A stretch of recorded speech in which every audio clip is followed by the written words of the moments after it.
ഓം നമശിവായ. നക്ഷത്രദോഷങ്ങളും പരിഹാരങ്ങളും, അതിൽ തിരുവാതിര നക്ഷത്രത്തെക്കുറിച്ചാണ് ഞാനിന്നിവിടെ പറയുന്നത്. സൂര്യൻ, രാഹു, കേതു, ശനി എന്നീ ഗ്രഹങ്ങളുടെ ദശാപഹാര കാലങ്ങളിൽ തിരുവാതിര നക്ഷത്രക്കാർ ഗ്രഹദോഷ പരിഹാര കർമ്മങ്ങൾ അനുഷ്ഠിക്കുന്നത് ദോഷങ്ങളും തടസ്സങ്ങളും ഒഴിവാക്കുന്നതിന് ഉത്തമമാണ്.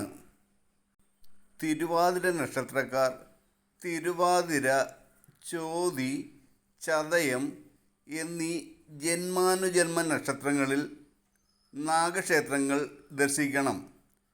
രാഹുപ്രീതിക്കായി തിരുവാതിര, ചോതി, ചതയം എന്നീ നാളുകളിൽ നാഗരാജക്ഷേത്രങ്ങളിൽ 100 പാലും വഴിപാട് നടത്തുന്നത് ഉത്തമമാണ്.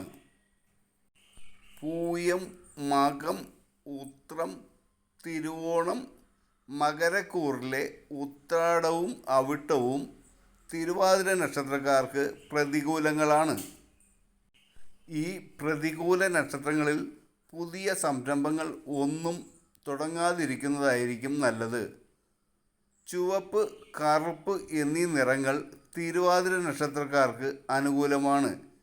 ഈ നിറങ്ങളിലുള്ള വസ്ത്രങ്ങൾ തിരുവാതിര നക്ഷത്രക്കാർക്ക് ആത്മവിശ്വാസം നൽകും. തിരുവാതിര നക്ഷത്രക്കാർ നിത്യം ജപിക്കേണ്ട മന്ത്രം: ഓം രുദ്രായ നമഃ.